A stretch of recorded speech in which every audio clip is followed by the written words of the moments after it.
What's up, friends? Welcome into another episode of Tables, Tailgates, and Top Loaders. So happy to have you all aboard for this episode. I'm your host, TB. Now, thank you all very much for stopping in and checking out the 3 Ts. I apologize, folks. I did not get the game preview out for the last Bills game.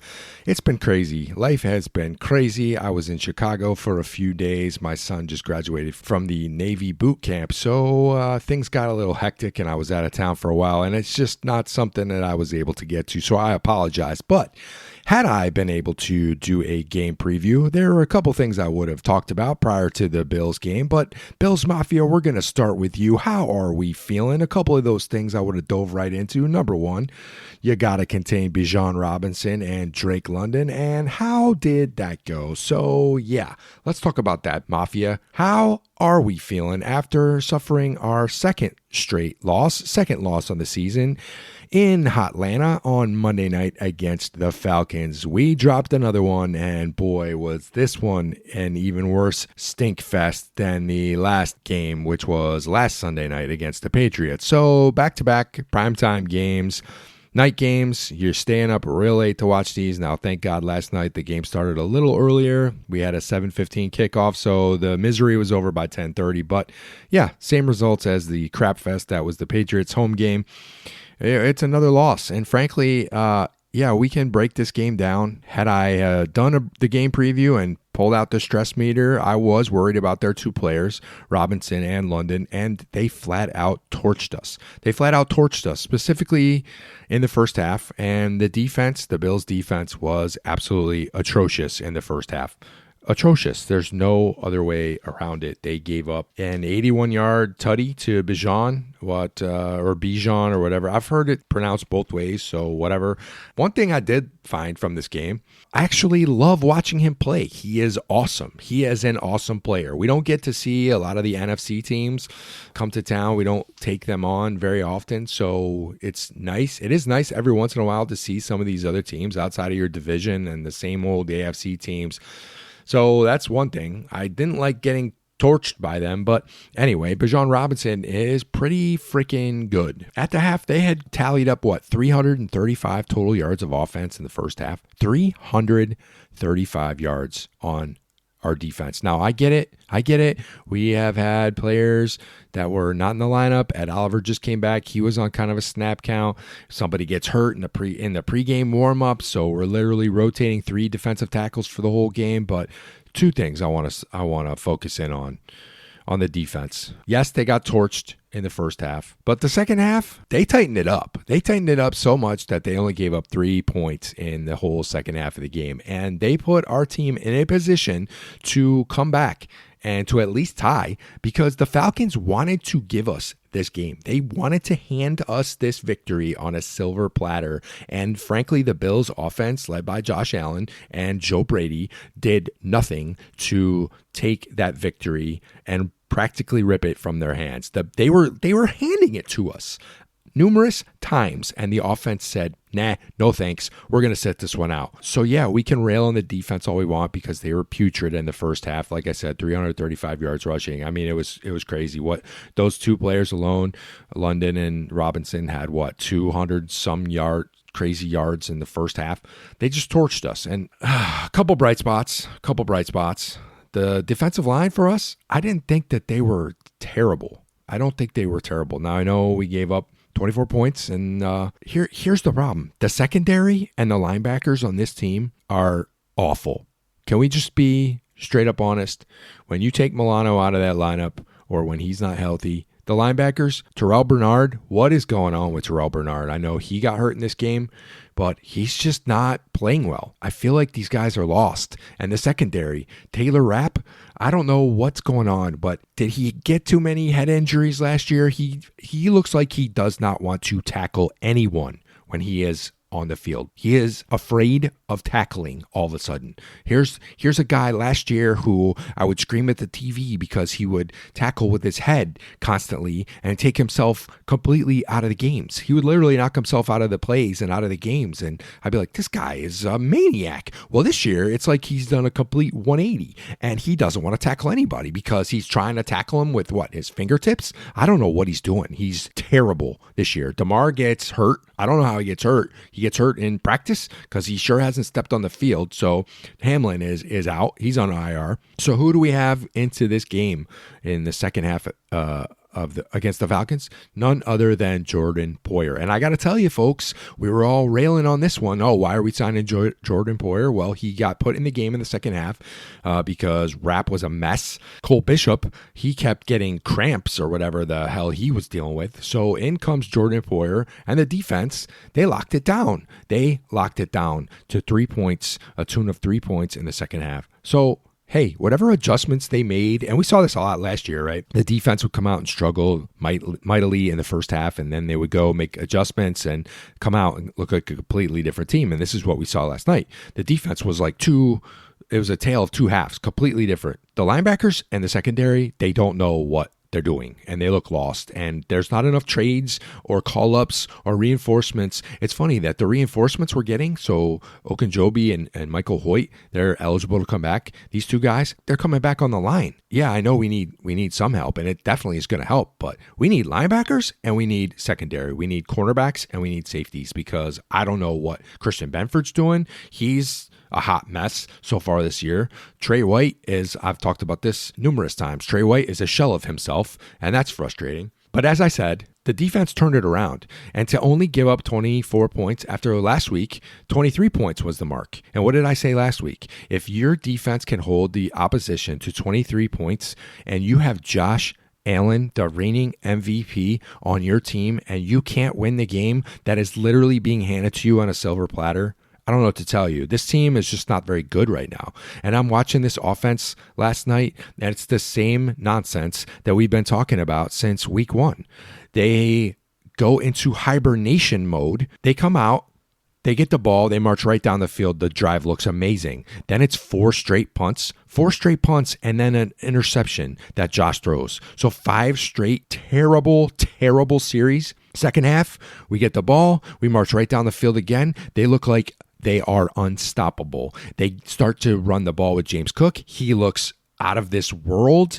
And then what do? We start doing stupid nonsense again, just like always. And they don't give the ball to Cook. Nothing's running right. We start these stupid jet sweep handoffs. What are we doing? Can we take this jet sweep handoff that we caused a fumble last week to Knox, and now this week we give it to Elijah Moore and he fumbles the ball? And so last week it was a turnover. This week it was a loss of 4 or 5 yards, and we had to punt on a 3rd and 1 when James Cook is literally torching these guys for 5, 6, 7 yards of carry in the second half. You come out and you get stupid and cute. Joe Brady, what are you doing? Take this playbook, whatever you're doing. I don't know what you call it. Whatever play this is, blast it to the sun. I never want to see that stupid play again. That's just twice you've run it now, and twice it's been a freaking disaster. I don't know what you're doing. You forget that you have one of the best running backs in the league on your team, and he's present for a series, and then he disappears into oblivion for the rest of the game. I just don't know why we take these long hibernation naps and the offense goes into, oh man, I didn't want to come on here, and I didn't want to get all riled up.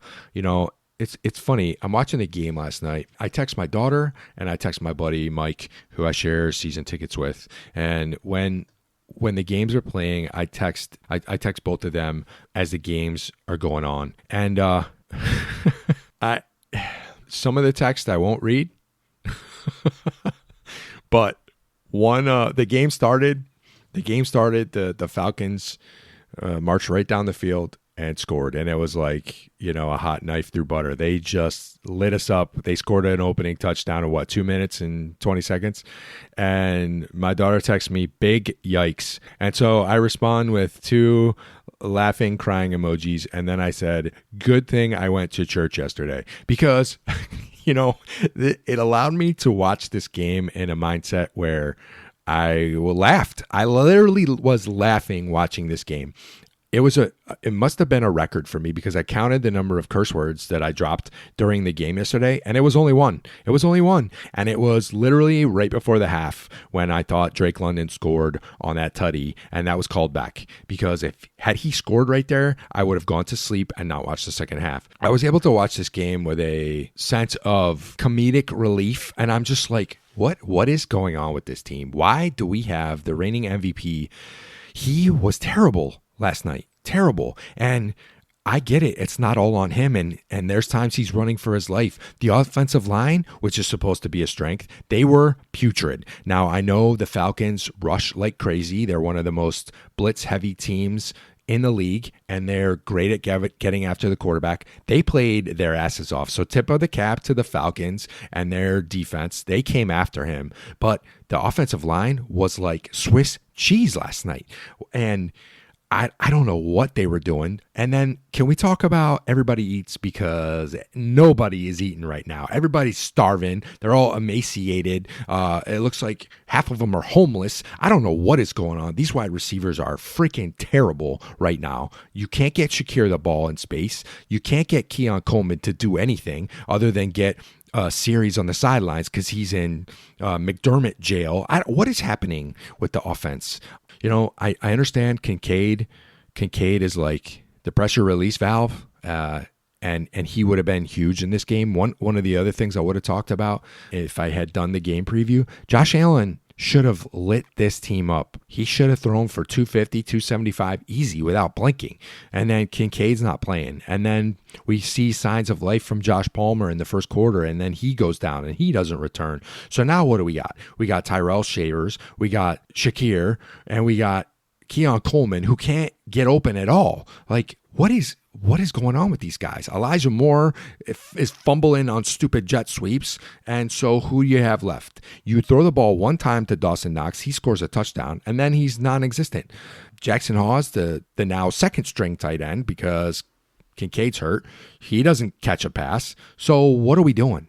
What are we doing? And all this talk in the preseason and the end of last year about, oh, we're so scared. I mentioned this before. We're so scared about Joe Brady taking a head coaching job. Let me ask you, Mafia, how would we feel right now if Joe Brady took a head coaching position on another NFL team? I don't know what he's doing. I don't know what he's calling. I don't understand. There's no flow to his play calls. There's no rhythm. It doesn't make any sense. It's like something starts to work, and as soon as it starts to work, we go away from it. And it's maddening. How do we fix this team? Your guess is as good as mine. I don't know. We need a wide receiver. This everybody eats thing, I don't know, guys. I don't know. I don't know if I could keep buying into it. Josh Allen does not have 7-8 seconds every play to play backyard football and to wait for someone to get open, because they're just not getting open. And when Palmer goes down and he's the number one guy who's going to cause separation, and Kincaid is out and he's your pressure relief valve in the middle of the field, you are in dire straits. So now what do? We got Gabe Davis. Is he going to be suiting up and taking the field in 2 weeks against Carolina? I don't know. We can't seem to throw the ball to our running backs. James Cook, last year, he caught the ball all the time out of the backfield, and we refused to throw him the ball. He is your most explosive offensive player outside of Josh Allen. It's not close, especially when Kincaid is hurt. You have Josh Allen, you have James Cook. You are not getting the ball. The first 4 weeks, I talked about this. His workload, his play percentage was historically high. What was it? 58% of the offense. And now I'm looking and he's not on the field in your most important offensive plays and possessions in this game. Who's making these decisions? Is it Joe Brady who's doing the sub packages? Is it McDermott? Like, if it was halftime and I was McDermott, I'd be like throwing hands on Joe Brady. I'd be marching up to the box, wherever the hell it is in what was it, Mercedes-Benz Stadium? I don't know what these stadiums are called. And I'd be like, what are you doing? So you want to talk frustrating. Ty Johnson, last year used to be a threat out of the backfield. How many passes has he caught? Oh, man. You know who was the best on the field last night? Special teams. Greg Rousseau played great, and special teams. There are a couple linemen. They balled out. Deion Walker, well, I think we found something there. But how many other drafted players are contributing to this team outside of Deion Walker right now? Man, I don't know. I don't know what the bye week holds. I don't know what they do. Obviously, the press conferences, post-game press conferences didn't go too well. And McDermott, he made comments similar to last week with the cute play calling, just like it's not the time, it's not needed. And do we make a change at coordinator? Do we make a trade, try to go get a wide receiver? I mentioned when we played the Saints about getting Chris Olave. What does it take for this team to get Chris Olave? I think he would be the perfect fit. How much is it going to cost us? What's our draft capital going to take? What kind of draft capital is it going to take to go trade for Chris Olave right now? You want to talk about a field stretcher who can create separation? He is the perfect player for this offense. Chris Olave, we need him on the team yesterday. We needed it on the team 6 weeks ago. And I'm looking at this. I'm watching the game last night, and I'm going, we should be 3-3. Because what? They had a 99% probability of losing that opener to the Ravens, and it was just by some miracle that the Ravens gave us that victory. Well, we were trying to be gifted the game last night, and they just refused to flat out take it. And so I'm like, we should be 3-3 with wins over who? The Dolphins? The Saints? Yikes. I mean, we're talking about the bottom of the barrel here in the NFL. Yeah, it's a weird position to be in, Mafia. I'm hearing a lot of rumblings this morning. I listened to a lot of radio. I watched a lot of clips, listened to some other podcasts, and people are losing their collective minds. And I understand. But don't forget, we've been here before, right? We've been 4-2 numerous times. In fact, we've been 6-6 and fighting for our playoff lives a couple of years ago, and we went on to go pretty far. I'm not saying that it's doom and gloom, but I mean that is a winnable a game as you can have. But there are so many holes on this team that I talked about. Can we get through 6 weeks and survive in advance? Survive, wait for some reinforcements. Well, is Maxwell Hairston anywhere close to helping this cornerback room out? Is he close to getting on the field? I don't know. But Trey White, oh my gosh. Like I said, I love these players, and it hurts me to talk negatively about them, but because they've been a part of like this team and this culture and this program for so long. I know Trey went away for a year, and I mean, he's a Bill. Like his career will go down as a Bill. I don't want to see him be a shell of himself. He just can't play anymore. But yet we constantly are going back to the well with these guys. Because why? Because McDermott wants players that know the system. Well, how about we get players in here that don't know the system and we just say, hey, go to work, go play the game of football, be reactive, be instinctive, be aggressive. This sitting back and getting torched. I mean, Drake London was wide open on every single play. He could have had a bazillion yards if Penix Jr. could throw with a little more accuracy last night. I mean, he torched us as it was, but there were plays he was wide open and Penix couldn't get him the ball. I'm not sure they needed 11 players on the offense. They only needed 3. Oh, man. And here's the problem. We signed Bernard to a long-term deal. We signed Christian Benford to a long-term deal. Those deals are looking terrible right now. The Rousseau deal is looking great after after yesterday. So what do we do? I know people are calling for McDermott's head. They're calling for Joe Brady. They're calling for Bobby Babich. Like, change. Well, you only got 2 weeks. How much change can you make? You're going to change all 3 coaches. You're going to bring in, I mean, you can only trade and bring up so many new people. So at some point, like if we don't get healthy, the roster is the roster. And then we got to talk about, are we fighting for a 5 or a 6 seed? I'm not ready to hand the division to the Patriots. That's not what I think is going to happen, but there's just some significant changes that need to be made, and they need to be made ASAP. So I get it. People are frustrated. I get it, but I feel like we've been here before. I feel like we've had these same conversations, and maybe to some degree they're way more pronounced this year just because. So yeah, it's hard to not get frustrated as a fan. I get it. I get people are upset. I get people are really ticked off. And it's not going to get easier because now I feel like once we got past the Baltimore game, we talked about this, you had a pretty cake schedule. And the Carolina Panthers, they're not a joke. They're not a joke. Outside of getting smoked occasionally, they're in most games. And they play well. They can run the ball and they can stop the run. So we're going to have our hands full. And then right after that, no rest for the weary because the Chiefs are coming to town. And if you saw that game Sunday night, well, they took it to the Lions. And that's a little scary because we were hoping that this was going to be the down year. And I think we do this to ourselves every year. Oh, the Chiefs are done. They're done. We want to say they're done in week 3, week 4. And then by week 7 and 8, they're sitting right back where they always are. And they're right in the crosshairs just like every single year. Well, we got work to do folks. We got work to do. Hopefully we can hit the reset. Hopefully they get to work. Hopefully Brandon Beane can make some moves. I don't have too high hopes, but I will choose to be hopelessly optimistic. Maybe I'll go with that. Hopelessly optimistic. I don't know. That's what I saw. It was a frustrating game, obviously, but we shall see what happens. Anyway, I don't want to dwell on it. Let's turn the page. Now that we have 2 weeks to sit in this loss, I won't be hitting you with a game preview this week, but when the Panthers start rolling it up on the schedule, I will get that one ready for you and get out that one as a separate podcast. But let's turn our attention to the Squared Circle. Wrestling Marks, how are we feeling? It has been a crazy 4 days in Australia. We started out with Friday Night SmackDown, then we had Crown Jewel, and we ended it with Monday Night Raw, all from Perth, Australia. And what a wild and crazy weekend it was from the mat. So let's start with SmackDown. A couple things that were of interest, at least to me. Sami Zayn versus Shinsuke Nakamura. We saw Shinsuke come back. He's been out for a while, and he brought back his old music, which in my opinion is an absolute banger. So I love to see that.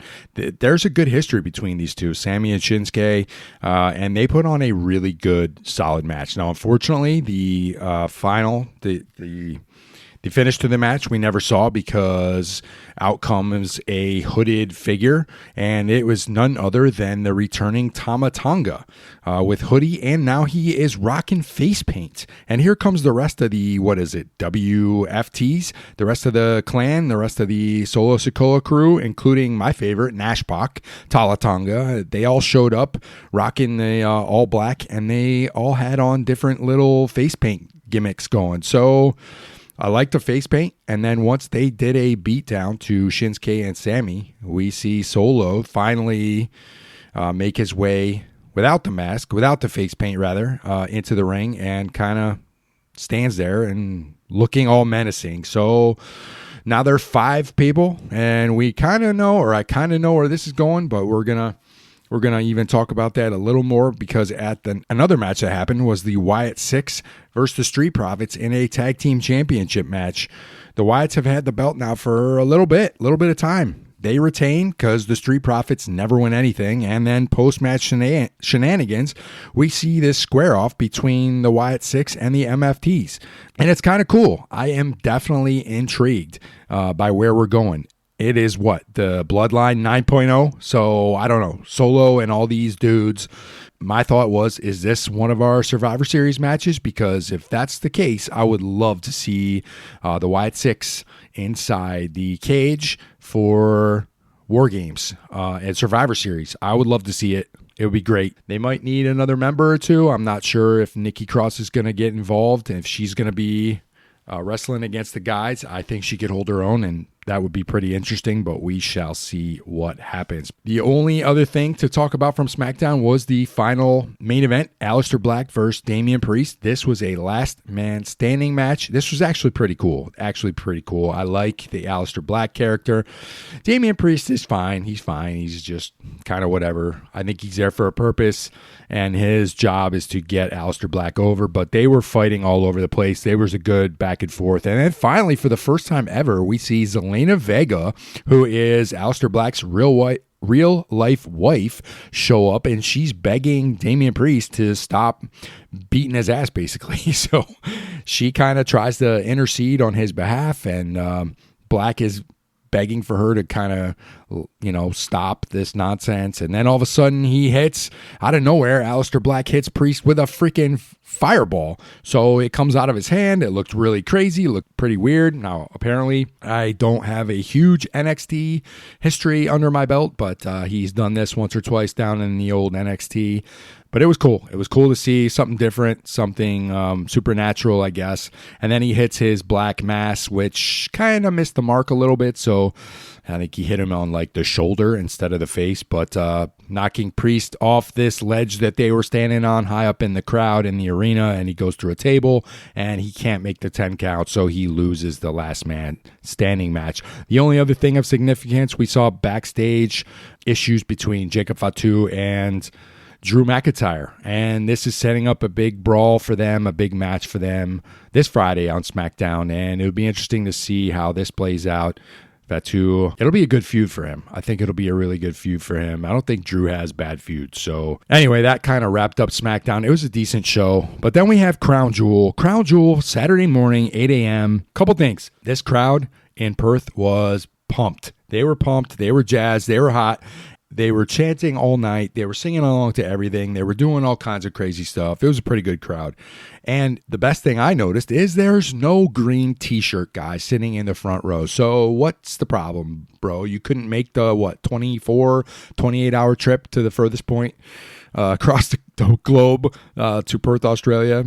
It was really nice not to see him for a pay-per-view. I have to be honest. Now, there's one match. One match on this card is an absolute must, and that is the Cena versus AJ Styles match. It was unreal. It'll probably go down as one of my favorite matches of all time. We're going to get to it. We're going to talk about that one last, but I just off jump, I love that match. It was awesome. But the show starts, like I said, it's 8 o'clock. It's bright and early. I did not watch this live as it was happening. I waited till probably Sunday, late afternoon. But the pay-per-view starts, and it's the Tribal Thief versus the Tribal Chief. We have Bronson Reed versus Roman Reigns. They had about 21 minutes to have this match, and it was fine. It was fine. This was advertised as an Australian rules street fight, and there was nothing Australian about it, and there was barely a street fight. So, sometimes these street fight things where they're just in random city and they throw whatever name on there, they don't make any sense. At least with the ones that are associated with Sheamus, I know the Donnybrook matches, at least they try to bring in cool stuff. Like the last time he did one with Rusev, they had the bar set up and they took some nasty spots, but nothing here. There was nothing special about the Australian rules street fight. There's kind of just some lame weapons and some table spots, and it's just your run-of-the-mill, no DQ match. Shenanigans, of course. Braun Breaker comes out, which leads to the Usos coming out, and and back and forth. And then Jay goes to spear Braun or Bronson, I can't remember, and he ends up hitting Roman and putting Roman through the table. And then this leads to a tsunami and a spear, and anyway, Bronson Reed ends up winning the match. And then the biggest part of this was post-match. You have the Usos and Roman kind of dejected in the middle of the ring, and Roman's just talking, and you can barely hear what he's saying, but he's like, I told you there's only one way to do this, and you're not listening to me. And he basically says, I don't want to see y'all till Christmas. So Roman has a history of coming back. He wrestles one or two matches, and then he takes some time off. I don't know. Does this mean he goes away until after Survivor Series? I can't really imagine him not being on the card, but he was pretty clear that he did not want to see or have anything to do with them until Christmas. And we got some shows between now and then, so I'm not really sure. But yeah, I mean, the match was fine. It was fine. It was just whatever. If you're going to have that start, the pay-per-view, they could have done way more. Second match, we had champ versus champ, women's champ versus women's champ, Stephanie Vakir, newly crowned women's champ versus Tiffany Stratton, La Primera versus Tiffy Time. And my problem with this, they were only given 10 minutes. This match was fire. They were going back and forth. They were doing really cool stuff, both of them. And Tiffy looked great. Vakir looked great. They were doing some really good moves. And then the match is over. And I'm like, what? They were cruising. I mean, everything was smooth. They were pulling off some vicious stuff. Tiffy hits this Alabama slam, and I'm like, holy cow, you're going to bust someone's head open. And then this dragon screw that Stephanie Vakir does in the corner, where she basically drapes a leg over the middle rope on each side of the turnbuckle and then throws herself and kind of whips the knee of Tiffy. It was just crazy. That's a nasty move. It looks crazy. I'm shocked that it doesn't actually hurt her opponent. It's a great looking move. This was a great match, but they just had no time, and then it just ended. And then, of course, I hate saying this, but it's becoming a thing, folks. It's becoming a thing. Triple H comes out. He has the Crown Jewel Women's Championship belt. He gives Vakir this ring that she puts on, and then they embrace. And it's like, I know he's the one that all the talent looks up to, and he's the head booker and all this other stuff, and he's helped guide these wrestlers up through NXT and blah, blah, blah, blah. But can we chill with these long embraces? Because it's just creepy. I said it after I watched the Netflix show, and it's becoming more and more prevalent. I don't know. Does anyone else notice this? That these post-match embraces that and it's always with the women. Like, dude, take it easy. Like, I don't know what to tell you, but it's really starting to get on my nerves. But anyway, yeah, that was disappointing because for what they had, the 10 minutes was fire. It was great. I loved it. Next, we had Rhea Ripley, Io Sky versus Kabuki Warriors. They were given about 20 minutes. I mean, this was a fine match. They all did well. It wasn't spectacular, but they were given twice as much time as your two women's champions. And my only thought was, okay, is this only because Rhea Ripley is from Australia, so it's twice as important as your two world champion females? Like, what are we doing here? But they got 20 minutes. It was fine. It was nothing special. I mean, I don't know if it was that much better than a typical Raw match or SmackDown match, but I mean, they all did well. It wasn't terrible, but 20 minutes, like, I didn't need to see that. They could have give Stephanie and Tiffy 5 more minutes, give them 15 and cut this to 15 and everyone's happy. So I don't know. Seth versus Cody. This is the main event. This is the Crown Jewel Championship. We have both champions going at each other, and they got about 30 minutes. The beginning was really cool. Seth is freaking losing it.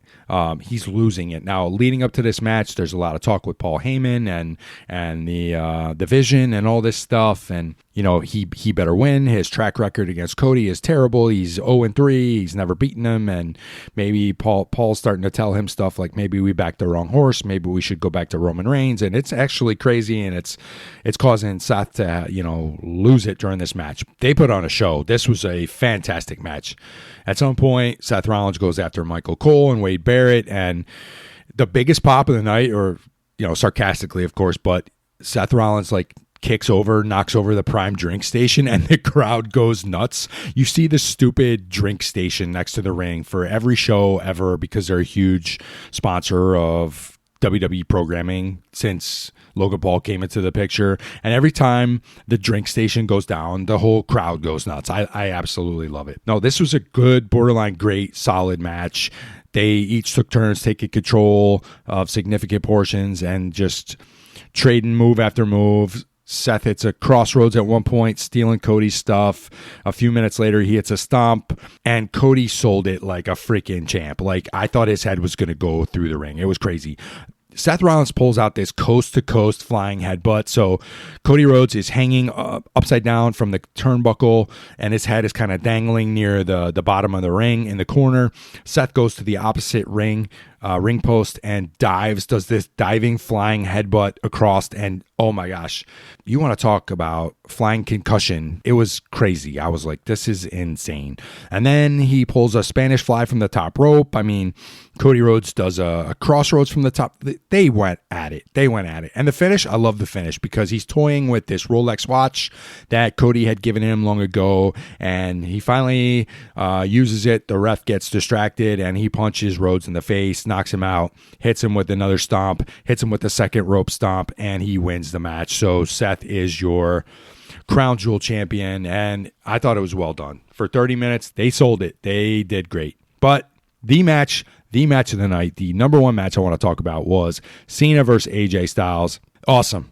Just awesome. I'm telling you right now, folks, this is probably going to be one of my favorite matches of all time because 27 minutes of pure fun, great wrestling. And it was like, I talk about nostalgia trips, about how I love nostalgia trips in wrestling and, you know, cards and all kinds of hobbies. Like, I love nostalgia. It's huge. And that's why this is such an important thing to me. Like, that's why I want to do this podcast, because I like to talk about, you know, wrestlers of the past. But this was I've heard it written up as this was a love letter to professional wrestling. And that's exactly what it was, because what they did was they took a nostalgia walk through feuds that each of them have had over the last 20 years. And it was just awesome because they were pulling out finishers of a laundry list of who's who of their opponents and superstars and coworkers in the WWE, and it was just awesome. The match hadn't even started yet, and we know how Cena has his special introduction. Well,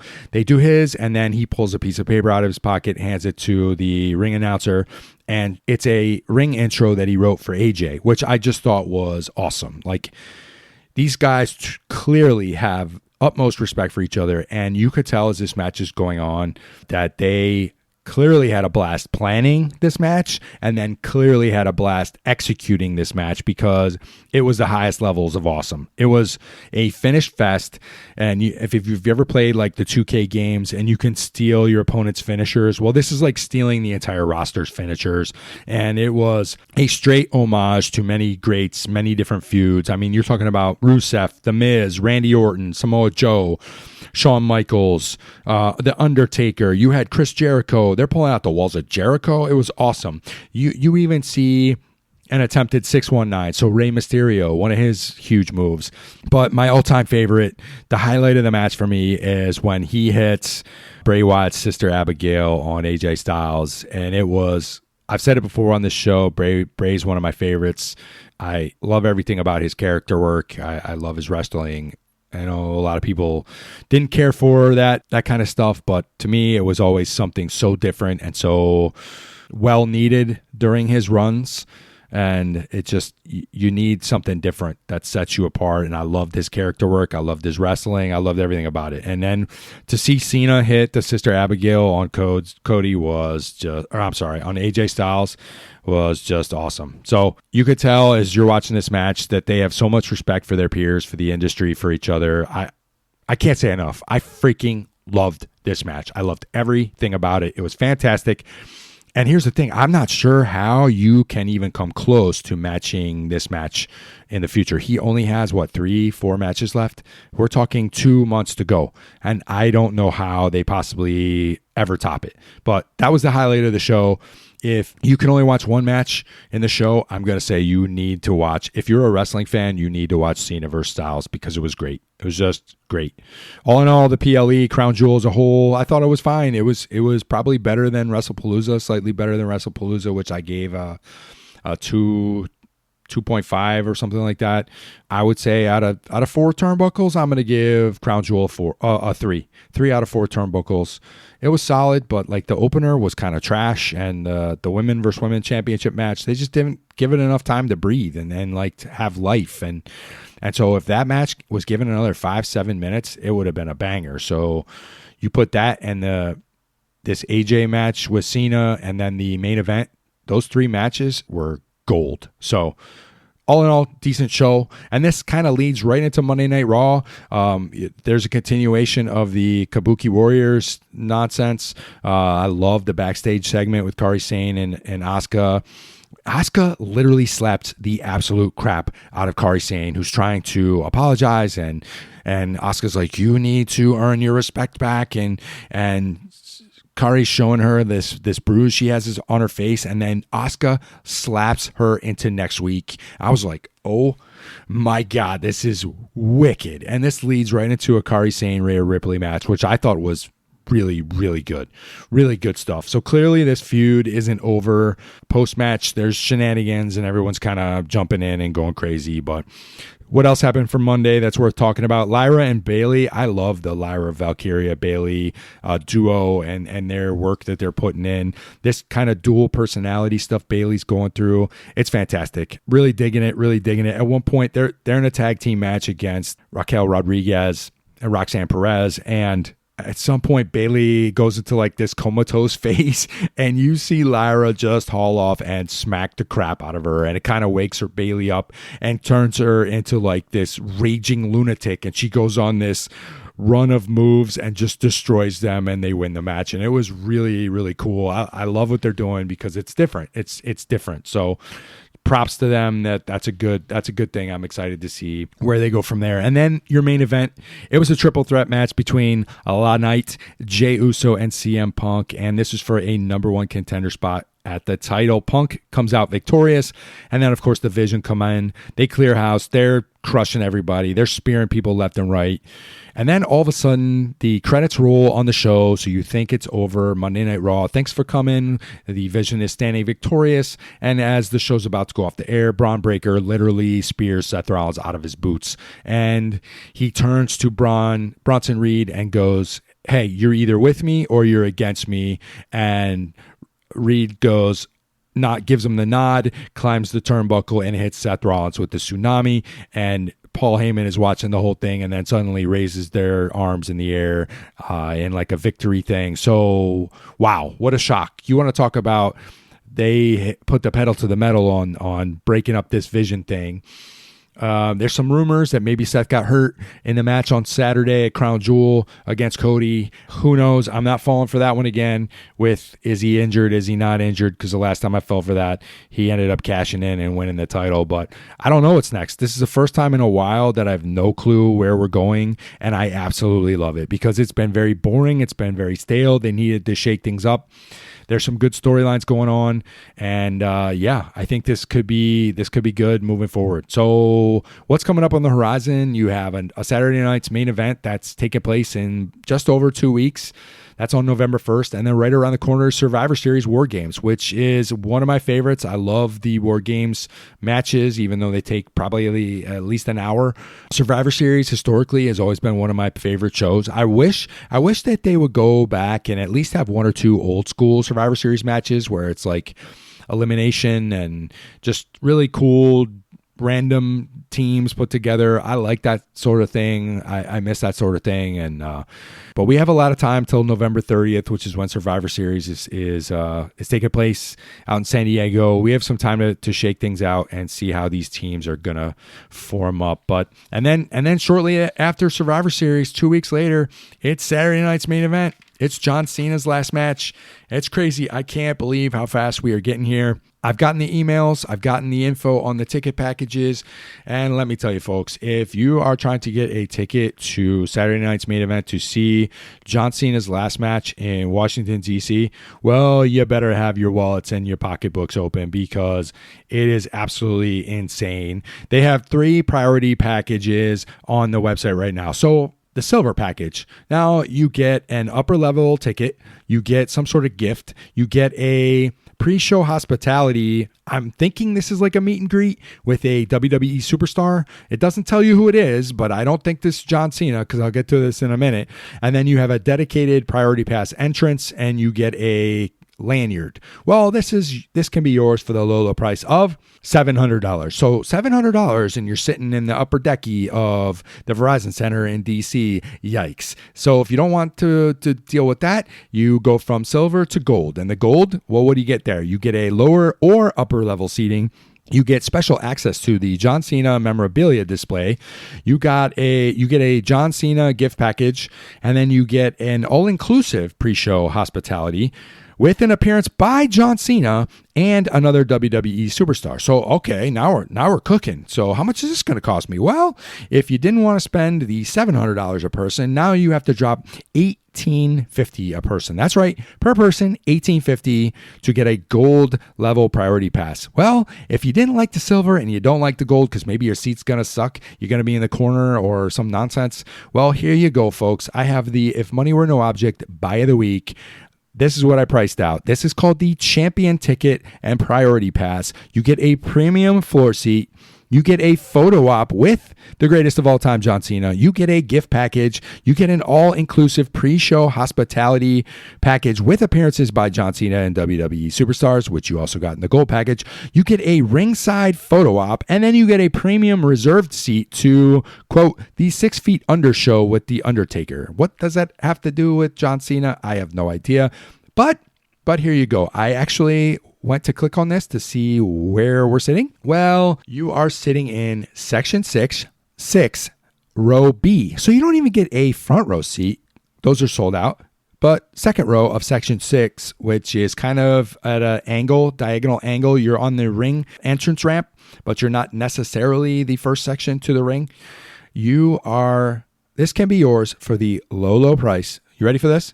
$19,000, folks. $19,000. So here you go. If Money Were No Object Buy the Week, I'm buying me a Section 6 Row B ticket for John Cena's Saturday night's main event last match. What do you think? 19K? Who's in? I say we do it. Let's end this thing with a bang. Crazy stuff going on there. That'll wrap up the squared circle portion of the program. Let's move on to the top loaders portion. Couple things I want to talk about. Card marks, card enthusiasts, how are we feeling? It's been crazy. Topps is off the hook. We talked about this last week. They got another Disney product that's about to hit the market, about to hit the shelves. This is called Disney Wonder.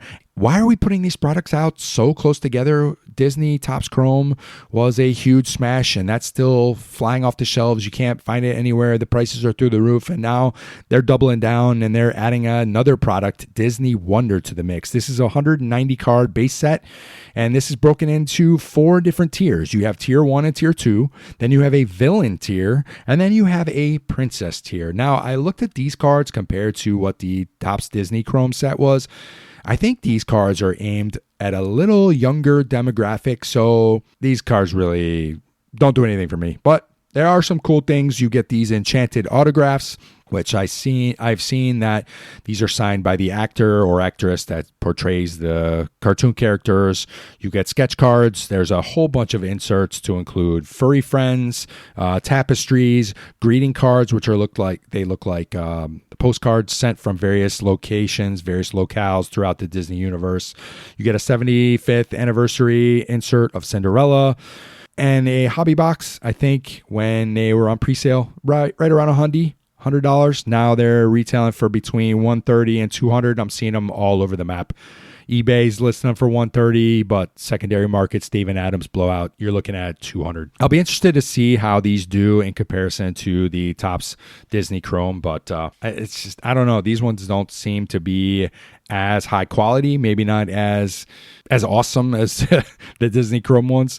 And I know SpongeBob's still selling like hotcakes, so maybe they should have spread this out a little bit. Give it a little time to breathe, because people are still going crazy over your last set, and now you're dumping another one right in the market. I don't know, maybe, but what do I know? I don't work for Topps. What else we got going on? We have a 2025 Upper Deck Series 1 hockey is hitting the shelves tomorrow, like maybe today, whatever time you're listening to this, Wednesday the 15th. And there's a lot going on with this product. This is kind of like I would equate this to Topps Baseball Series 1. So this is Upper Deck's version. It's their flagship product. What is big about this? I've never collected hockey cards, but I'm trying to dive in and learn a little bit about it. This is where you get these Young Gun rookie cards. This is a 250 card base set, and your last 50 cards are your what they call the Young Guns. These are the call-ups from 2024, 2025 year. Now, apparently I did some research. They're not allowed to put players on cards in releases until they've actually made their NHL debut. So I don't know really much about hockey, but that seems a little weird. So you're not even going to get all the prospects that are potentially going to hit the ice this year. You're only going to get ones that came up at the end of last season. But there are some cool inserts, stuff called Upper Deck Portraits, Dazzlers, Upper Deck Canvases. The only thing that kind of threw me off, there's really no specific case hits in this product. There's no autographs. There's some serial number short prints, but that's about it. But I think people are really chasing these Young Gun cards, and they're pretty popular.